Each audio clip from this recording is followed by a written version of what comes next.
है उसका पहला भाग है। पहले भाग में से चैप्टर है कि बुद्ध ने कभी किसी को मुक्त करने का आश्वासन नहीं दिया। उन्होंने कहा है कि वे मार्गदर्शक हैं, मोक्षदाता नहीं। जब हम इस बात को सोचते हैं तो हमारे मन में या चित्त में बहुत सारे धर्मों की छवि आ जाती है। तो जब हम देखते हैं कि जब से मनुष्य का निर्माण हुआ है तो जैसा हमने पढ़ा है या सुना है कि व्यक्ति जो मनुष्य था वो पहले अकेला घूमता था, फिर धीरे धीरे उसका विकास होता गया तो उसको साथ में रहने लगे तो फिर जैसे कुछ प्राकृतिक आपदाएं वगैरह हुई तो इसकी वजह से कुछ कल्पनाएं पैदा हुई। धीरे धीरे वो उन कल्पनाओं का विकास हुआ, जैसे भंते विजय मैत्री जी पहले बताया था। और धीरे धीरे वो एक लोगों की नज़र में धर्म बन गया है, वही कल्पना। तो इसी तरह से आज तमाम ऐसे धर्म हैं जिनको हम पढ़ते हैं, देखते हैं, जानते हैं, लेकिन बुद्ध ने अपने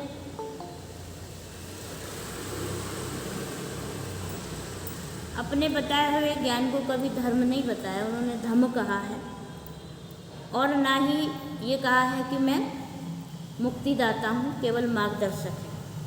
जब हम और धर्मों को देखते हैं तो उसमें आता है कि बहुत से धर्म इलाहिमी धर्म माने जाते हैं, लेकिन बुद्ध का धर्म इलाहमी नहीं है। इलाहमी का क्या अर्थ है? इलाहमी एक अरबी या फारसी शब्द है और ये इल्हाम से बना है। इसका हिंदी में जो अर्थ है वो है प्रेरणा देना या चिंतन मन में डालना। किसके? सीधे ईश्वर की ओर से या ईश्वर की कृपा से मन से प्रेरित होना। तो इसी तरह से कुछ किताबें हैं जिनको इलाहमी किताबें कही जाती हैं। उन किताबों को भी ये कहा जाता है कि खुद ईश्वर ने, जैसे इस्लाम धर्म है तो वो बोलते हैं कि ऊपर से अल्लाह ने भेजी है। और वेदों को भी ऐसा कहा जाता है कि ऋषि मुनियों ने ईश्वर की आवाज़ सुनी और वो अपने शिष्यों को बताया। इस तरह से उसकी रचना हुई है। इसी तरह से बाइबिल है। तो बहुत जो अलग अलग धर्म की जब किताब देखते हैं उनका मेन है कि उसमें वो ईश्वर के, कोई ईश्वर का पुत्र बोलता है, कोई ईश्वर का संदेशवाहक बोलता है और कोई बोलता है कि मैं अल्लाह का बंदा हूँ। तो कहने का मतलब है कि ईश्वर और आम जनता या जो पब्लिक है उनके बीच में एक मध्यस्थ है जिसको संस्थापक भी बोल रहे हैं।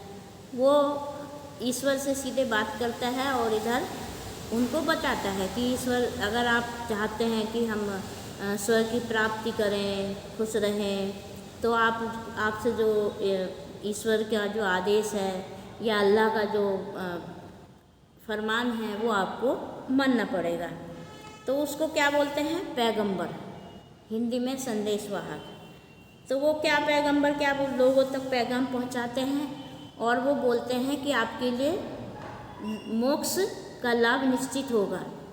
और मोक्ष किसको मिलेगा? कोई रूह बोलता है, कोई आत्मा बोलता है। और किस में जाने से बचेंगे? दोजख यानी कि नरक में। यदि आपको नरक में नहीं जाना है, दोजख में नहीं जाना है, तो जो खुदा का या ईश्वर का हुक्म है, आदेश है, वो आपको मानना होगा। संदेशवाहक इस तरह से लोगों को बताता है। इंग्लिश में इसे डिवाइन रिलीजियस कहते हैं। इस तरह के हम देख रहे हैं कि कई प्रकार के धर्म हैं आज भी। जैसे यहूदी धर्म है, उनका संदेशवाहक कौन है? पैगंबर मूसा, हजरत मूसा भी कहते हैं। उनकी इलाही ग्रंथ कौन सा है? तौरात है। जैसे ईसाई है, क्रिश्चियन, तो उनका बोलते हैं कि वो परमेश्वर का बेटा है, तो वो ईसा मसीह है और उनका जो ग्रंथ है वो बाइबल बोलते हैं। जैसे इस्लाम है, पैगंबर मोहम्मद, उनका जो ग्रंथ है कुरान है।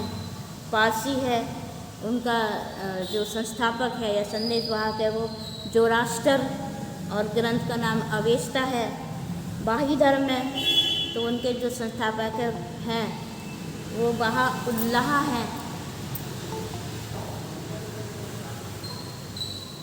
और उनके जो ग्रंथ हैं उनकी किताब का नाम है किताब-ए-अक़दस। तो इस तरह से बहुत सारे धर्म हमारे सामने आते हैं।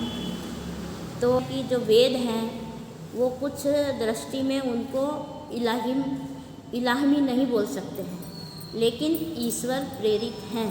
तो कुछ दृष्टिकोण से वेद भी इलाही में है, लेकिन बस कुछ उनकी शब्दावली और दार्शनिक तौर से वो अलग अलग है, लेकिन वेदों को अपौरुषीय कहा गया है, जबकि बुद्ध का धर्म ना तो इलाही में है और ना ही अपौरुषीय है।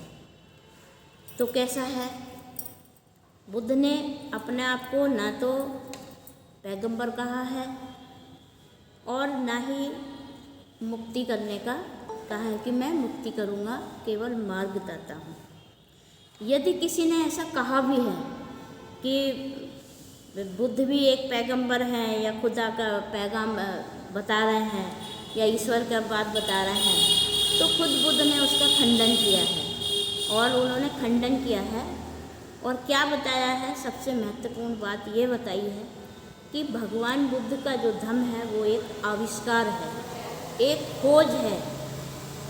इसलिए ऐसे किसी धम्म से जो इलाही में कहा जाता है, इसका भेद पूरी तरह से स्पष्ट हो जाता है।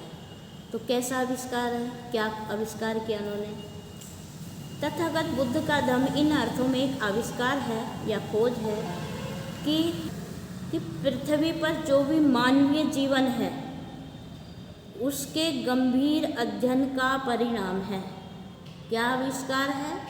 कि पृथ्वी पर जो मानवीय जीवन है उसके गंभीर अध्ययन का परिणाम है, और जिन स्वाभाविक प्रवृत्तियों को लेकर आदमी ने जन्म ग्रहण किया और उन्हें पूरी तरह से समझ लेने का परिणाम है।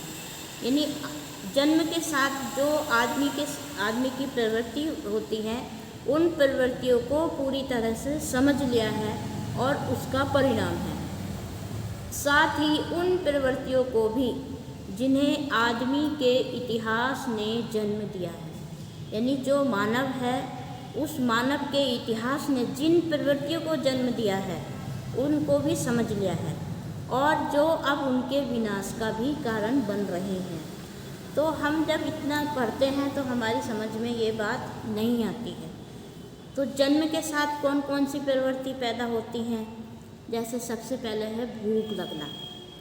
जब भूख लगती है तो भोजन की चाह होती है। पैदा होते ही बच्चा भोजन ढूंढने लगता है, और भोजन का रास्ता प्रकृति ने पहले से निश्चित किया है कि जैसे चाहे वो बच्चा इंसान का हो या जानवर का हो, वो सबसे पहले अपनी माँ के स्तनों से दूध लेता है। जैसे प्रवृत्ति है प्यास लगना, जन्म के साथ ही है, प्यास लगती है तो पानी पीने की चाह होती है। जैसे जन्म के साथ ही प्रवृत्ति पैदा होती है नींद आना, यानी थकान होने पर उसे आराम करने की इच्छा होती है। जैसे स्वयं की रक्षा करना, अगर स्वयं की रक्षा करेंगे तो खतरे से बचने के लिए वो उपाय अपनाते हैं, ये प्रवृत्ति है। गतिशीलता करना, यानी हिलना डुलना, एक स्थान से दूसरे स्थान पर जाना, इस तरह की गति करना, ये जन्मजात प्रवृत्ति है। जिज्ञासा, यानी नई नई चीज़ों को जानना, ये जब से हम देख रहे हैं कि मानव का विकास हुआ है तो वो नई नई चीज़ों को जान रहा है। अनुकरण की प्रवृत्ति करना, यानी बच्चा जैसे माँ बोलती है, पिता करते हैं या उसके आसपास रहने वाले व्यक्ति करते हैं, तो उनको देख देख करके उनके व्यवहार की वो नकल करता है, तो अनुकरण की प्रवृत्ति जन्मजात है। स्वयं सम्मान प्रवृत्ति, जब थोड़ा समझने लगते हैं तो स्वयं का सम्मान भी होता है, बच्चा भी बोल देता है कि नहीं मुझे ऐसी बात क्यों बोल रहे हो जिससे मेरा अपमान हो। स्नेह की प्रवृत्ति है, यानी जुड़ाव करना, अपनापन महसूस करना, ये स्नेह की प्रवृत्ति। जैसे एक बच्चा पैदा होता है तो वो सबसे ज़्यादा किसको ढूंढता है? अपनी माँ को ढूंढता है। अगर माँ के अलावा कोई उस बच्चे को कोई और ले लेता है तो वो रोने लगता है। यानी अनकंफर्टेबल उसको लगता है। धीरे धीरे जो उसके आसपास व्यक्ति हैं उनसे उसका जुड़ाव होता है और उनकी गोद में भी वो जाने लगता है। और सौंदर्य यानी कि प्रेम प्रवृत्ति, सुंदरता यानी सुंदर चीज़ों को देखना या साफ सुथरा करना या किसी चीज़ को सुंदर बनाना, ये जन्मजात प्रवृत्ति है। अगर हम सामाजिक तौर पर जाएं तो जैसे सहयोग है, मिलजुल कर रहना। हम देखते हैं कि परिवार में सबसे पहला जो मिलजुल कर रहते हैं परिवार में है, कम से कम 2 व्यक्ति तो रहते ही हैं, एक साथ काम करने की उनमें एक दूसरे को देख करके करते हैं, तो सहयोग करने की प्रवृत्ति है। समूह बना के रहते हैं। न्याय की प्रवृत्ति यानी कि सही गलत बताते हैं, चाहे वो जानते हो या ना जानते हो, लेकिन देखते हैं कि अक्सर लोग सिखाते हैं कि नहीं नहीं ऐसा सही है, ये गलत है, ऐसे बैठो, वैसे करो, यहाँ जाओ, वो जाओ। तो इस तरह की प्रवृत्ति ये भी जन्मजात है। दूसरों को मार्गदर्शन देना, जैसे हम बोलते हैं कि बिना पूछे भी सलाह देते हैं, तो वो मार्गदर्शन इस तरह से देना, तो ये हुई जन्मजात प्रवृत्ति। अब इसमें अगली लाइन क्या बोली है कि जो जिन स्वाभाविक प्रवृत्तियों को लेकर आदमी ने जन्म ग्रहण लिया, ये तो जन्मजात प्रवृत्ति हुई। आगे क्या बोलते हैं, उन्हें पूरी तरह से समझ लेने का परिणाम है। साथ ही उन प्रवृत्तियों को भी, दूसरी लाइन पर ध्यान देना, साथ ही उन प्रवृत्तियों को जिन्हें आदमी के इतिहास ने जन्म दिया है। अब कुछ ऐसी प्रवृत्ति हैं जिन्हें आदमी के इतिहास ने जन्म दिया है, लेकिन आदमी का इतिहास किन प्रवृत्ति ने बनाया है, थोड़ा सा वो समझ लेते हैं। जैसे जीवित रहने की प्रवृत्ति है। कोई भी व्यक्ति हो, चाहे छोटा सा जीव ही क्यों ना हो, और मनुष्य हो या जानवर हो, अगर किसी जीव को तुम वो चाहेंगे कि मरे या मरना चाहे, तो वो अपनी रक्षा करने के लिए कुछ ना कुछ करता है। तो उसको जीवित रहने की जो प्रवृत्ति रही है, तो उसने स्वयं की रक्षा के लिए औजार बनाए, हथियार बनाए। जैसे हम पुराने काल में पढ़ते हैं कि पत्थरों से छोटे छोटे हथियार गढ़े गए, फिर धीरे धीरे ये लकड़ी, लोहा, इस तरह के हथियार बनते चले गए। दूसरी सुरक्षा जैसे रहने के लिए, जैसे गुफा, पहले पेड़ों का आसरा लेते थे, फिर गुफा में रहने लगे, फिर किले भी बनाए। तो इस तरह से अपनी स्वयं की रक्षा के लिए उसकी जो प्रवृत्ति ने एक इतिहास बनाया। इसी प्रवृत्ति ने एक इतिहास बनाया कि हम देखते हैं आज नए नए किले दिखते हैं, गुफाओं में पता चलता है कि यहाँ रहते थे। दूसरी जो प्रवृत्ति थी वो आहार है, भोजन है। यानी जब उनको भूख लगती थी तो उनको भोजन भी चाहिए। भोजन के लिए उन्होंने शिकार करना शुरू किया। शिकार के साथ साथ फिर खेती शुरू हुई। खेती के साथ पशुपालन का विकास हुआ। तो इस तरह से जो भोजन की प्रवृत्ति है उसने इतिहास बनाया। फिर तीसरी प्रवृत्ति है जो मौसम के द्वारा ये बीमारियां होती हैं या प्राकृतिक तौर पर जो आपदा आती है उनसे सुरक्षा करना है, बीमारियां हो रही उनसे बचाव करने के उपाय ढूंढना है। यानी वो जीवित रहने के लिए जो भी उसके सामने दिक्कत आई, संघर्ष, ये तो उसने किसी तकनीकी से दूर किया। तो हमें जीवित रहने की जो प्रवृत्ति है वो नई नई तकनीकी भी बताती है और समाज में बदलाव भी लाता है और यह हमें संघर्ष भी कराती है। तीसरी अगली जो प्रवृत्ति है कि किसकी वजह से इतिहास बना है, वो जिज्ञासा और ज्ञान प्राप्ति की प्रवृत्ति है। नई नई चीज़ों को जानना, समझने की चाह रखना। इसी चाह जो सिद्धार्थ ने चाह कि मैं ये खोज के ही रहूँगा कि दुख क्या है और दुख का कारण क्या है। तो एक ये जानना चाहते थे, तो इसको उन्होंने समझा। तो इससे हम देखते हैं कि नए नए आविष्कार हुए हैं। जैसे पुराने समय में अगर जाएं तो सबसे पहले आग का आविष्कार हुआ, पहिए का आविष्कार हुआ, इस तरह से और तमाम औजारों का आविष्कार हुआ, खेती का आविष्कार हुआ, घर मकानों का आविष्कार हुआ। हम जब भाषा का आविष्कार हुआ, लेखन का आविष्कार हुआ, विज्ञान का विकास हुआ, इस तरह से देखते हैं। दूसरा कौन सी प्रवृत्ति ने इतिहास बनाया? सामाजिक और सहयोग प्रवृत्ति ने, यानी समूह में रहना और एक दूसरे की मदद करने की जो प्रवृत्ति थी। तो जब एक दूसरे के साथ रहने की प्रवृत्ति थी, मदद करने की आदत थी, तो कानून बने, शासन बने, नैतिक नियमों का निर्माण हुआ। तो कैसे पहले परिवार थे, फिर कबीले हुए, कबीले से राष्ट्र बने, और आज हम देखते हैं वैश्विक समाज का गठन हुआ। हम आज के तौर पे देख रहे हैं कि पहले हम गांव और अपने शहर तक ही सीमित रहते थे, लेकिन इतने सहयोग की प्रवृत्ति है कि आज व्यापार को देखें, अब ये नेटवर्क जो है व्यापार का बहुत बड़ा सहयोग है, और जैसे सोशल मीडिया है, तो इस तरह से हम देख रहे हैं कि व्यापारिक नेटवर्क है, संयुक्त राष्ट्र और धर्म जैसी संस्थाएं इन्हीं प्रवृत्तियों पर टिकी हुई है कि सामाजिक सहयोग की प्रवृत्ति। फिर हम देखते हैं सौंदर्य और अपनी अभिव्यक्ति की प्रवृत्ति की वजह से इतिहास बना है, जैसे कला है, संगीत है, नृत्य है, साहित्य है, इस तरह के जो ये काम रहे हैं, धार्मिक अनुष्ठान है, दार्शनिक चिंतन है, प्रतीक हैं, कहानियों के माध्यम से भावनाओं को व्यक्त करना है। जैसे हम देखते हैं कि अगर महाराष्ट्र के पास ही अजंता एलोरा की गुफाएं हैं, वहाँ देखते हैं तो बहुत अच्छी मतलब चित्रकारी है वहाँ, उससे पता चलता है कि ये बुद्ध काल की उसको बताते हैं, बुद्ध काल को दर्शाते हैं। आज हम देख रहे हैं कि अपनी अभिव्यक्ति व्यक्त करने के लिए कुछ लेखन करते हैं, कुछ नाटक करते हैं, कुछ गीत भी गाते हैं, और आज हम सिनेमा भी देख रहे हैं, और आज सिनेमा सबके हाथों में भी है मोबाइल के रूप में। तो इस तरह की प्रवृत्तियों से एक इतिहास बना है मानव का। अब वे प्रवृत्तियाँ जिन्हें आदमी के इतिहास ने जन्म दिया, ये तो इतिहास बना। अब इस इतिहास के कारण कौन सी प्रवृत्तियाँ पैदा हुई? तो मानव सभ्यता का विकास में कई प्रवृत्तियाँ ऐसी हैं जो जन्मजात नहीं हैं, बल्कि समय, अनुभव और सामाजिक संरचनाओं के असर से विकसित हुई हैं। जैसे सत्ता और प्रभुत्व की प्रवृत्तियाँ। पहले मनुष्य केवल जीवित रहने के लिए संगठित होता था, लेकिन हम देख रहे हैं कि सभ्यता के साथ साथ दूसरों पर शासन करना भी मनुष्य का एक प्रवृत्ति हो गई है।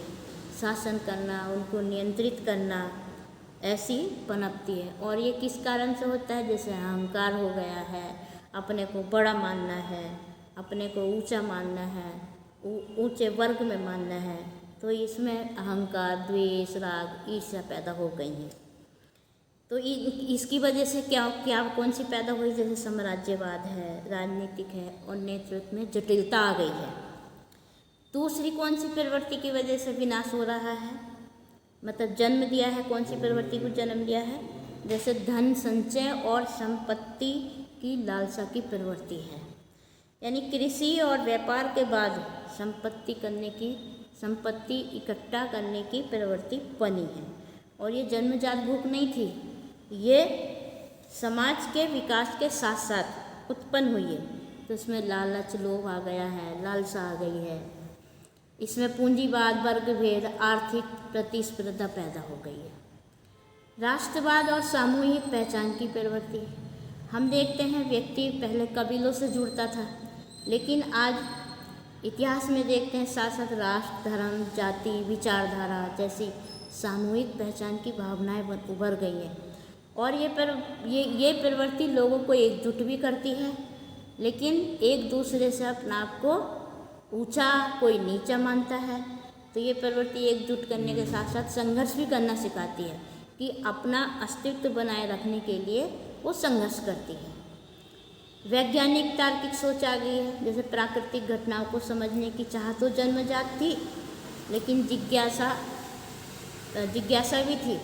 लेकिन अगर प्रमाण, प्रयोग और तर्क के आधार पर जब हम देखते हैं तो कहीं ना कहीं शिक्षा की देन है, शिक्षा पढ़े हैं।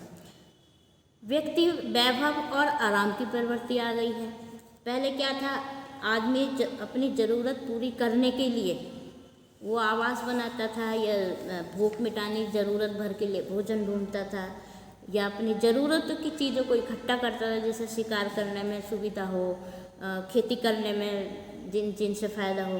लेकिन आज हम देखते हैं कि आज वो उसको विलास की, उसको वासना की इतनी चाह हो गई है कि जैसे कपड़े, यानी ढेरों कपड़े इकट्ठे कर रहे हैं, घर है, आभूषण है, कला है, मनोरंजन है, यानी अपनी लालसा को पूरा करना है, अपनी वासना को पूरा करना है, तो ये प्रवृत्तियाँ जुड़ गई हैं। इन्हीं प्रवृत्तियों के कारण आज वो विनाश की ओर मुड़ रहा है। तो हम देखते हैं कि और ये सब जो प्रवृत्तियाँ हैं ये किसके माध्यम से आई हैं और किसके माध्यम से विकसित हुई हैं और किसके माध्यम से विनाश हो रहा है, ये मेन मुख्य बात है। तो किसके माध्यम से हो रहा है? मानव के अंदर 6 इंद्रियाँ होती हैं, छठी कौन सी है? चित्त है। तो जैसे हमारी आँख है, नाक है, कान है, किसी को स्पर्श करना है, सुनना है, इनके माध्यम से उसके अंदर वो जब सुनता है, देखता है, लालच, द्वेष, ईर्ष्या, अपने आप को बड़ा बलशाली समझना, बड़ा वर्चस्व दिखाना, तो ये इंद्रियों के माध्यम से आई है।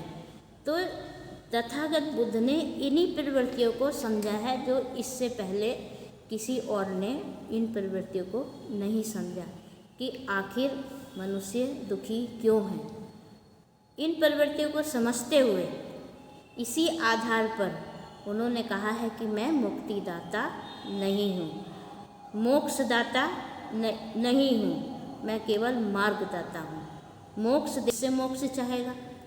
बुद्ध के धम्म के अनुसार वो बोलते हैं कि अगर आपको मुक्ति चाहिए तो किसको प्रयास करना होगा? स्वयं अपने को प्रयास करना होगा। और किससे मुक्ति मिलेगी? बुद्ध धम्म के अनुसार जो उसके विकार हैं, लोभ है, लालच है, द्वेष है, ईर्ष्या है, अहंकार है, इस तरह की जो ये हमारे अंदर आज बेकार की प्रवृत्तियाँ पैदा हो गई हैं, उनसे मुक्ति मिलेगी। और जब उनसे मुक्ति मिलेगी तो ही व्यक्ति दुख से दूर होगा। इसके लिए एक सूत्र है, वो एक ब्राह्मण मोग्गलायन था, वो यह बात बोलता है, स्पष्ट करता है कि हमारे वेदों की जो शिक्षा है वो क्रमिक है। तो एक बार तथागत बुद्ध श्रावस्ती में मिगार माता का जो प्रसाद यानी महल था, वहाँ एक पूर्वाराम यानी बुद्ध विहार होगा, पूर्वाराम उसका नाम था, वो वहाँ ठहरे हुए थे। तब उस समय ये ब्राह्मण मोग्गलायन गणक मतलब जो गणितज्ञ होता है, गणित में एक्सपर्ट होता है, तथागत के पास गया, उनके हालचाल पूछे और अपने हालचाल बताए और एक और बैठ गया। तो एक और बैठकर मोग्गलायन तथागत से बोलते हैं, श्रमण गौतम, जिस प्रकार किसी भी आदमी को इस प्रसाद मतलब इस महल का परिचय क्रमशः प्राप्त होता है, यानी जो मिगार माता का महल था वो उस महल की उपमा लेकर बोल रहे हैं कि जिस प्रकार किसी व्यक्ति को इस महल का परिचय क्रमशः प्राप्त होता है, एक क्रम के अनुसार एक के बाद दूसरा, यहाँ तक कि आदमी ऊपर की अंतिम सीढ़ी तक जा पहुँचता है, इसी प्रकार हम ब्राह्मणों का शिक्षा क्रम भी क्रमिक है, क्रम से है, अर्थात हमारे वेदों के अध्ययन में। जैसे धनुर्विद्या में, यानी अगर कोई धनुर्विद्या सीख रहे हैं तो शुरू से शुरू करते हैं और लास्ट तक वो जब तक धनुधर हो जाता है तब तक वो सीखता है। वो ऐसा कहना चाह रहे हैं कि हमारी जो विद्या है जो हम सीख रहे हैं वेदों में वो क्रमिक है। लेकिन और वो उदाहरण भी दे रहे हैं, क्या उदाहरण दे रहे हैं? गणना के अनुसार दे रहे हैं कि जब विद्यार्थी गणना सीखते हैं, कैसी गणना? जैसे 1 एकम 1, 2 दूनी 4, 3 तिया 9, 4 चौके 16, इस प्रकार के वो 100 तक गणना सीखते हैं, यानी एक क्रमिक है, 1 से 2 से 3 से 4 से 100 तक वो ऐसे सीखते चले जाते हैं। अब श्रमण गौतम, क्या आपके लिए यह संभव है? वो कह रहे हैं क्या आपकी शिक्षा में ये संभव है कि आप ऐसे भी शिक्षण क्रम का परिचय दे सकते हैं जो क्रमिक है, जो क्रमशः है और जिसके अनुसार आपके अनुयायी शिक्षा ग्रहण करते हों? तथागत बुद्ध बोलते हैं, ब्राह्मण यह ऐसा ही है, जो मेरी शिक्षा है वो ऐसे ही है, क्रमिक है। कैसे क्रमिक है?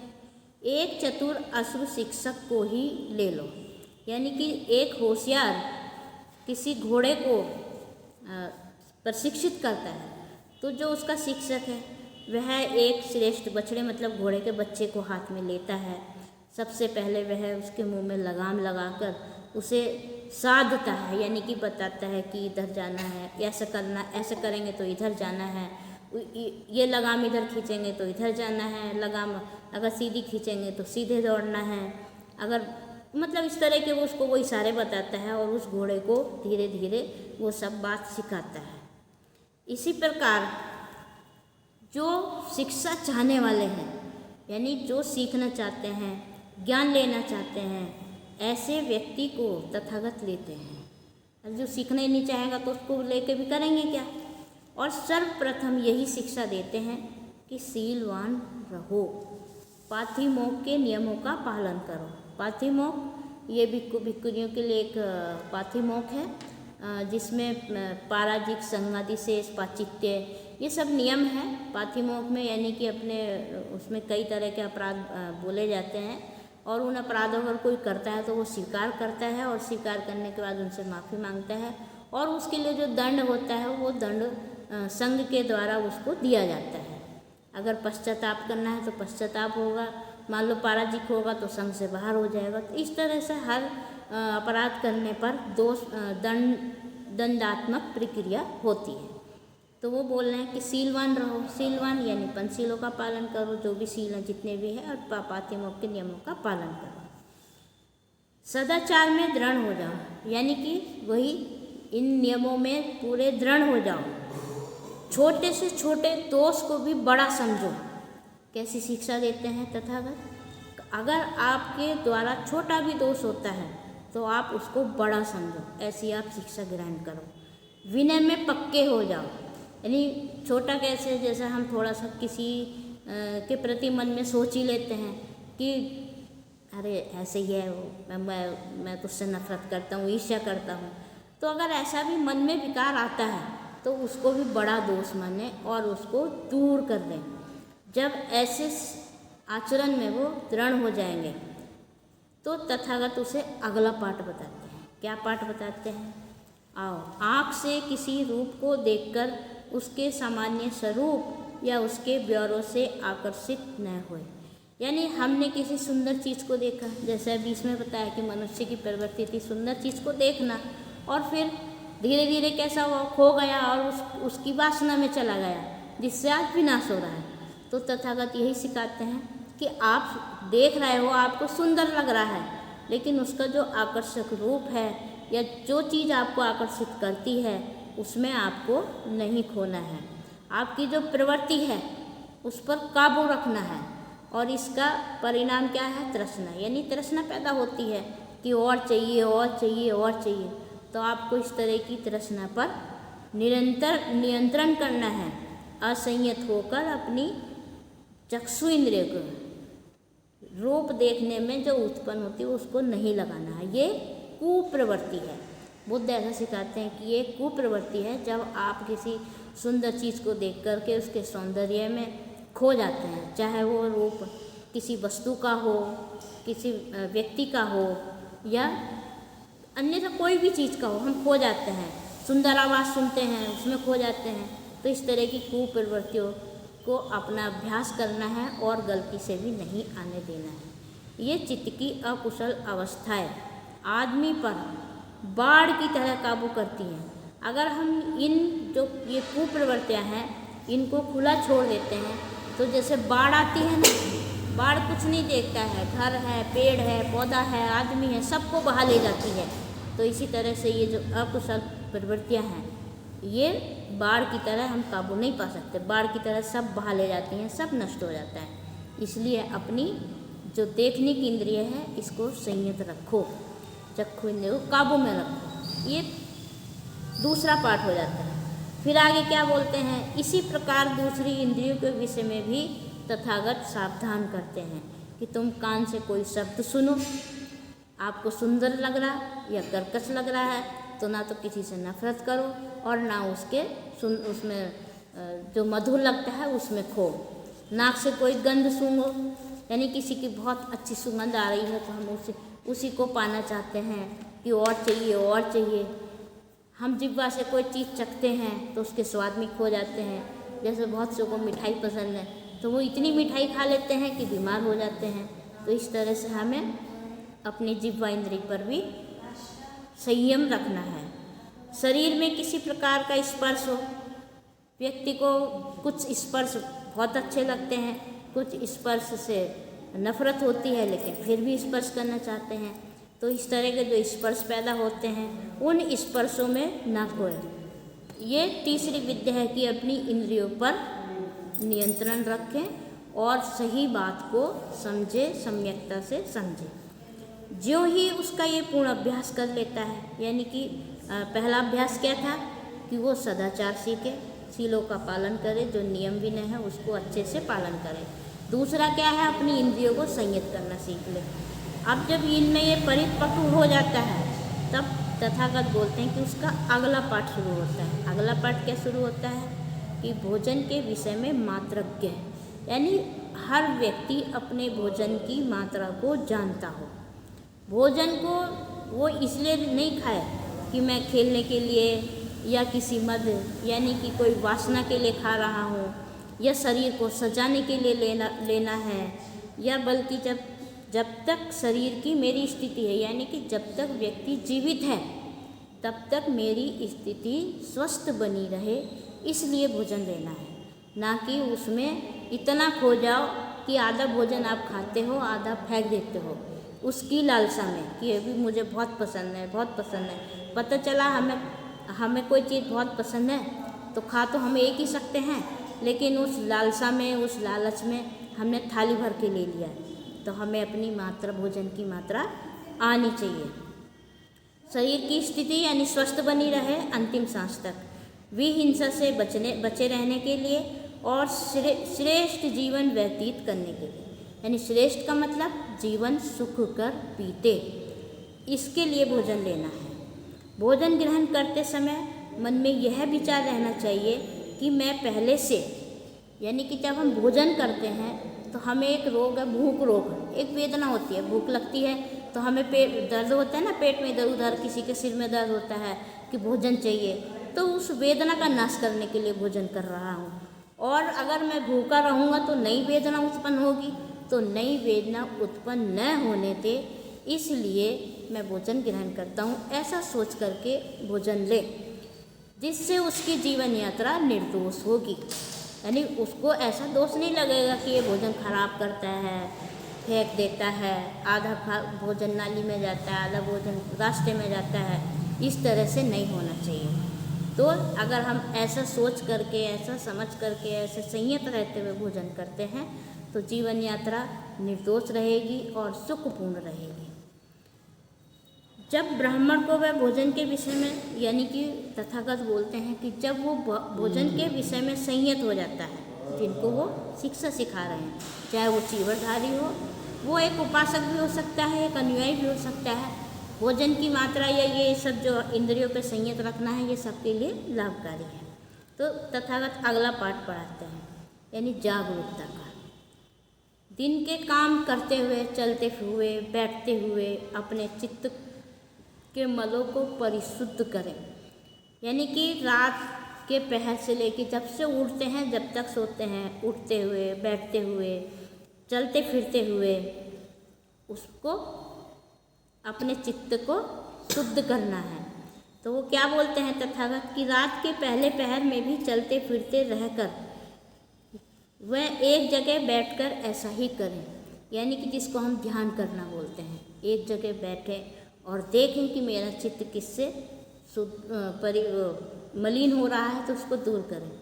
रात के दूसरे पहर में सिंह सैया से दाहिनी करवट लेटकर एक पैर को दूसरे पांव पर रखें और जागरूकता तथा सम्यक जानकारी से युक्त, कहने का मतलब हम जब हम सो जाते हैं तब तो हम मूर्छित अवस्था में होते हैं, तो सोने से पहले हम थोड़ी सी एक ऐसी अवस्था बनाएं जैसे बताया अभी, और उसमें भी हम देखें कि हम जो सम्यक जानकारी है उससे युक्त हैं या नहीं है, या अप्रमाद में है अभी।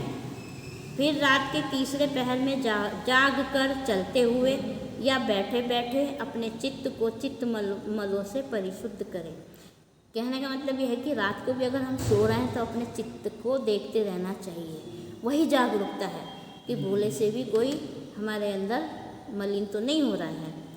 अब अगर जब वो जागरूकता के अभ्यास से हो जाता है जो शिक्षाकामी है, तो तथागत अगला पाठ बताते हैं। क्या बोलते हैं? जागरूकता और स्मृति यानी सम्यक जानकारी से युक्त हो आगे चलते हुए या पीछे हटते हुए अपने आप को संयत कर रखना। क्या कहना चाह रहे हैं? कह रहे हैं कि हम चल रहे हैं तो भी संयत रूप से चलो, बैठ रहे हैं तो भी संयत रूप से चलो, हम कहीं झुकते हैं, चीवर धारण करते हैं या पात्र लेते हैं या खाना खाते हैं, चबाते हैं, यहाँ तक कि शौच में भी जाते हैं, खड़े होते हैं, लेटते हैं, सोते हैं, जागते हैं, तो सब अपने आप को शरीर के द्वारा संयत रखते हुए चित्त को संयत करें। ये 75 सीखियाँ हैं। जैसे हम देखते हैं कि बहुत से चीवर पहन रहे हैं तो कहीं इधर हाथ लग रहा है, ऐसे लग रहा है, या बहुत से ऐसे पीठ पे हाथ रख के खड़े होते हैं, एक दूसरे को हाथ लग रहे हैं। तो इस तरह का वो संयम करना बता रहे हैं कि अगर हम खड़े हैं तो ये ध्यान दें कि हमारे आसपास कोई है तो नहीं। अगर हम इधर उधर अपने हाथ फैलाएंगे, सकोड़ेंगे तो कहीं लग तो नहीं जाएगा। इसी तरह से हम देखते हैं जैसे शौच करने जा रहे हैं तो कुछ लोग बाथरूम गंदा ही कर छोड़ आते हैं, यानी पानी नहीं डालते हैं, कुछ लोग खड़े खड़े करते हैं।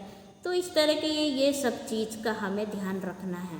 इसी को बोलते हैं सम्यक स्मृति। सम्यक स्मृति से युक्त होना। जब हम अपने छोटे से छोटे काम में एकदम जागरूक रहेंगे कि हमसे गलती से भी कहीं गंदगी तो नहीं हो रही है, कहीं हमारे कारण किसी दूसरे को कोई कष्ट तो नहीं हो रहा है, हम आज़ाद हैं लेकिन अपनी आज़ादी के कारण हम दूसरों को दुखी तो नहीं कर रहे हैं। इस तरह से छोटी चीज़ में हमें जागरूक रहना है, वही सम्यक स्मृति है। आगे ब्राह्मण से तथागत बोलते हैं कि जब वह स्वयं संयमी हो जाता है, कौन? जो सीख रहा है, तब तथागत उसे अगली शिक्षा देते हैं। क्या शिक्षा बताते हैं? कि जाओ किसी एकांत स्थान को खोजो, चाहे वो वन हो, वृक्ष की छाया हो, कोई पर्वत हो, पर्वत की गुफा हो, शमशान हो, वन गुल्म हो, आकाश, खुला आकाश हो, चाहे पुलाव का ढेर हो, वैसा करता है। यानी उसको बोलते हैं कि भोजन के बाद, दोपहर का भोजन के बाद, ये अक्सर त्रिपिटकों में भी पढ़ने में आया है कि भोजन के बाद पालथी मारकर अपने ध्यान को अंदर की ओर खींचते हुए, और जो 4 ध्यान की अवस्थाएं बताई हैं सामान्य फलसत्व में, उन ध्यानों को देखना है। उन ध्यानों में क्या देखना है? पहले ध्यान में यही देखते हैं कि जो उसके विकार हैं, प्रीति, राग, वितर्क, ये एकाग्रता और सुख, इसमें ये अंग हैं ध्यान के, तो इनको देखते हैं और इन वितर्क, विकार ये अपने दूर करते हैं। यानी कि उसमें जितने भी हमें विकार पैदा होते हैं, तो मेन क्या है? राग, द्वेष, लोभ, उनको दूर करने के लिए उन ध्यान में बैठते हैं। और फिर उस ध्यान की अवस्था ऐसी हो जाती है, ध्यान करते करते चारों अवस्था तक पहुँचते पहुँचते कि वो स्थिर हो जाता है एक सम्यक व्यायाम करते करते। यानी कि अब उसके अंदर भूले से भी राग नहीं आ रहा है किसी के प्रति, भूले से भी कोई लोभ लालच नहीं आ रहा है, भूले से भी किसी वस्तु के प्रति मोह नहीं आ रहा है। तो उसको क्या बोलते हैं? उसको बोलते हैं अर्हत, यानी वो पूरा सीख गया है। तो आगे क्या बोलते हैं? जो अभी शैक्ष, यानी शैक्ष मतलब विद्यार्थी जो सीख रहा है, और एक है अक्षैक्ष, यानी कि जो सीख गया है, निपुण हो गया है। तो जो व्यक्ति निपुण हो गया है या होने वाला है, प्रयत्न कर रहा है, तो यही मेरा शिक्षा क्रम है। वो एक विद्यार्थी को सिखाते हैं, सिखाते सिखाते इस तरह से निपुण करते हैं कि जो भी जितनी सारी ये प्रवृत्तियाँ मैंने गिनाई थी शुरू में, इन प्रवृत्तियों के वो अधीन नहीं होता है। और जिनकी वजह से ये प्रवृत्तियाँ उत्पन्न होती हैं, उन इंद्रियों को, अपने चित्त को संयम करना, नियंत्रण करना और एकाग्र करना सीख जाता है, वही अर्हत कहलाता है। ये उनकी शिक्षा का उन्होंने अपना क्रमिक शिक्षा बताई। इससे आगे और भी है कि वो आगे क्या बात करते हैं ब्राह्मण से, ये हमारी कल की क्लास में रहेगा। मैं सभी नमो बुद्धाय। अगर इसमें आपका कोई प्रश्न है तो पूछ सकते हैं। जय भीम, नमो बुद्धाय। जी आप गौतम बुद्ध को जी जय भीम। बंदी जी, हाँ जी। गौतम बुद्ध को जो हम च्यूअर पहना, हमने मैं च्यूअर पहना थी, वो सही है क्या गलत है? अभी तो विषय ये नहीं था, लेकिन बुद्ध के जो मूर्ति हैं उसके ऊपर ऑलरेडी चीवर उकरा रहता है, तो उनको चीवर पहनाने की आवश्यकता नहीं है, वो गलती है। अच्छा, हमारे वो जलगांव की बंदी जी ने मैंने पूछा था तो बोले सही है, बोले उन्होंने सही बोला था। आपने पूछा नहीं कैसे सही है? हाँ, उन्होंने बोला था तो मैंने उनको वो पूछा था कि मैं जो च्यूअर पहनाती हूँ, घर घर में जो मूर्ति रहती ना हमारे गौतम बुद्ध की, तो उसको मैं च्यूअर पहनाती हूँ। तो मैंने उनसे बात किया तो बोले सही है। आप ये बताइए उस मूर्ति पे चीवर बना हुआ है कि नहीं है? हाँ है ना, तो फिर ऊपर से क्यों पहनाते हैं? आप दो दो जोड़ी कपड़े पहनते हैं क्या? नहीं ना। तो हमारे तथागत बुद्ध की मूर्ति पे, हमारे जितने भी महामानव हैं उनकी मूर्तियों पर पहले से ही कपड़े बने हुए रहते हैं, और जिन मूर्तियों को कपड़े पहनाते थे वो हिंदू देवी देवताओं की मूर्ति हैं जो नग्न अवस्था में रहती हैं, इसलिए उनको वो कपड़े पहनाते हैं।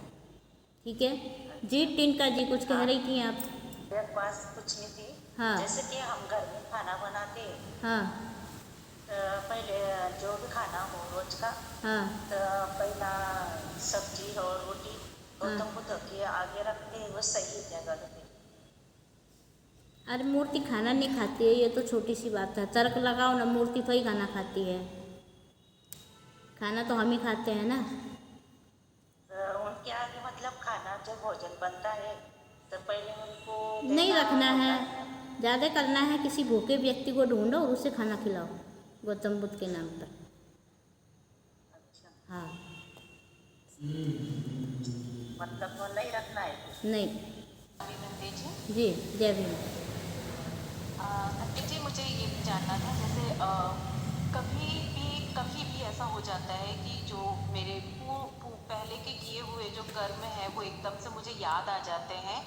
फिर राग द्वेष में तो नहीं पड़ती हूँ मैं, लेकिन मुझे ग्लानि ज़रूर रहती है। तो मैं चाहती हूँ कि वो जो पहले मैं कर चुकी हूँ मैं उसके लिए मन से माफ़ी भी मांगती हूँ, लेकिन वो ग्लानि से मैं कैसे हटूँ वो मैं नहीं समझ पा रही हूँ।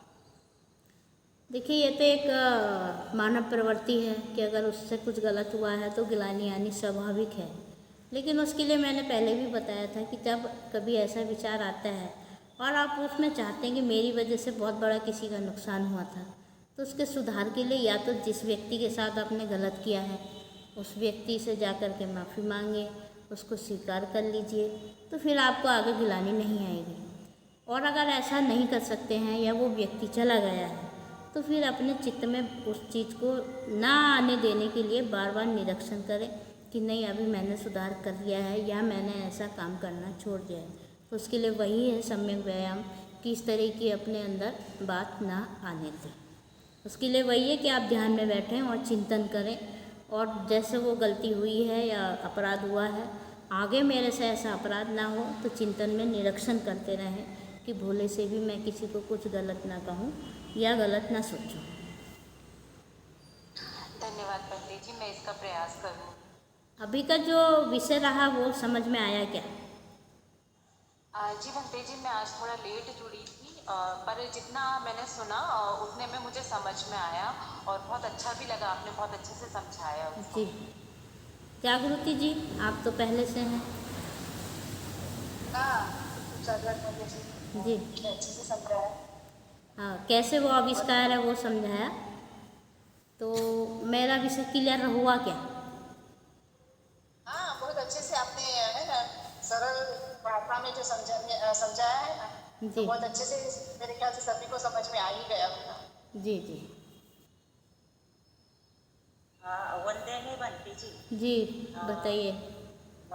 मेरा कहना ऐसा है, जैसे कि हमारे घर में जो भाई गुजर गए हैं, जी तो कभी कभी जैसे कि ऐसे उनका जैसा ध्यान मतलब याद आती है, तो याद आने से फिर थोड़ा दुख भी होता है ना कि इसने ऐसा नहीं करना चाहिए था, ऐसा हो गया वैसा हो गया।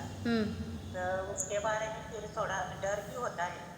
कैसा डर? जैसे कि डर मतलब ऐसा लगता है कि कोई अपने को आवाज़ दे रहा है, कोई दरवाजे पर खटखटाता है, ऐसा कभी कभी आवाज़ आता है ऐसा।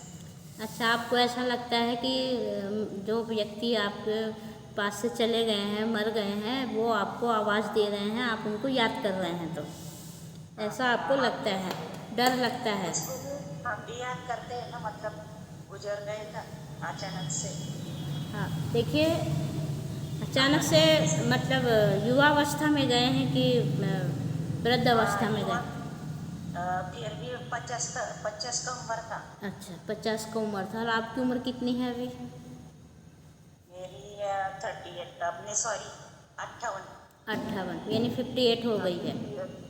हाँ, 58। तो सबसे पहले बात तो यह है कि अगर हम किसी व्यक्ति के साथ रहे हैं तो उसके साथ कुछ अच्छे कुछ बुरे अनुभव हैं, याद आना स्वाभाविक है। लेकिन जब कभी ऐसा होता है, आपको याद आते हैं, तो जो उसके साथ जो उसकी इच्छा रही है आपको लेकर के, क्या इच्छा रही है कि आप हमेशा खुश रहो, आप हमेशा स्वस्थ रहो, यही इच्छा रही होगी ना सबसे ज़्यादा, है ना? तो आप कैसे स्वस्थ रह सकते हो, हमेशा इसके लिए प्रयासरत रहें। अब रही दूसरी बात कि हमें वो दरवाजे पे आवाज़ देते हैं या हमें डर लगता है, तो सबसे पहली बात तो ये है कि मरने के बाद कुछ नहीं बचता है। जो कुछ प्रकृति से मिला था वो वापस प्रकृति में ही विलीन हो जाता है। इसलिए आप कितना भी याद करो वो आवाज़ नहीं देगा। आपका क्या है, क्योंकि आप बार बार मन में ऐसा सोच रहे हैं, याद कर रहे हैं, तो वो आपको ऐसा एहसास होता रहता है। लेकिन वास्तव में वो कुछ ऐसा होते नहीं है कि वो आपको आवाज़ दे रहे हैं। तो वो आपका मन ही है जो आपको एहसास कराता रहता है कि वो यहाँ खड़े हैं या वहाँ बैठे हैं, मुझे देख रहे हैं। तो आप मन को उधर से हटाएं और उस समय ध्यान करें और चिंतन करें कि मैं कैसे स्वस्थ रह सकती हूँ या मैं स्वस्थ हूँ। वो बंटी जी ने गायक बंटी जी, उन्होंने वैसे ही बोला था कि जो जिसका अकाल मृत्यु होता है, तो वो जो लोग मतलब फांसी लेकर मरता है। अभी देखिए, मेरा जो ये उपदेश था वो यही था कि बुद्ध ने केवल मानव का हित किस में है उस पर बताया है। इस पर बोला ही नहीं है कि भगवान है, ईश्वर है या आत्मा है। इन सबको नकार दिया है बुद्ध ने कि ये चीज़ है ही नहीं है। तो आप जो बनते हैं आपको ऐसा बता रहे हैं, उसको जानकारी नहीं है, उनसे बोलिए कि वो पढ़ें, अच्छे से समझें और तब बात को बताएं। वो आपको गलत बता रहे हैं, ठीक है? नहीं, मैंने मतलब वो बता नहीं रहे थे, इसे दे रहे थे यूट्यूब पर, मैंने सुना था उनका जो भाषण। हाँ ठीक है, वो गलत ही बता रहे थे, कोई बात नहीं, उनको आप छोड़िए। अभी जो आपको बता रहे हैं अपने आप को कैसे स्वस्थ रख सकते हैं और कैसे सुखी रख सकते हैं उसका प्रयास करें। कौन क्या बता रहा था उसे छोड़ें, आप अपने पे ध्यान दें, क्योंकि उनकी यही इच्छा थी। जी राजू जी हैंड रेज किया हुआ है, कुछ बोलना चाह रहे हैं? राजू जी, जय भीम, खुश रहिए। भंते जी, मेरा था कि बुद्ध ने किसी को मुक्त करने का आश्वासन नहीं दिया, लेकिन बाद में लोग जो है उनको मुक्तिदाता समझ के पूजा करते हैं, उनकी पूजन करते हैं। हाँ, वो लोग अब क्या है ना, लोग समझ नहीं पा रहे ना अच्छे से, लेकिन मुक्ति उन्होंने करवाई है। किससे करवाई है? राग द्वेष लोभ मोह अहंकार से कराई है। अगर उनके कहे अनुसार वो रास्ते पर चल रहे हैं तब तो उसका रास्ता बताया है, खुद से किसी की मुक्ति नहीं की है। जैसे और धर्म में बोलते हैं कि तुम ऐसे ये पूजा पाठ करोगे या आडंबर करोगे तो तुम्हारी मुक्ति होगी, स्वर्ग में जाओगे, नरक में नहीं जाओगे। इस तरह का कोई आश्वासन नहीं दिया है। अब लोग अगर करते हैं तो अब उनकी मूर्खता के लिए क्या कह सकते हैं? यानी अविद्या से पीड़ित है अभी भी, अविद्या से घिरे हुए हैं अभी भी। हाँ, अंधकार है ना। अगर किसी चीज़ की हमें जानकारी नहीं है तो उसी अंधकार में घिरे हुए हैं। और बुद्ध ने इस अंधकार को एक कारागार भी कहा है। उनको पता ही नहीं है कि रोशनी नाम की कोई चीज़ भी है। जी धन्यवाद। जी, धन्यवाद। तो ठीक है, तो अभी हम यहाँ रुकें या किसी और का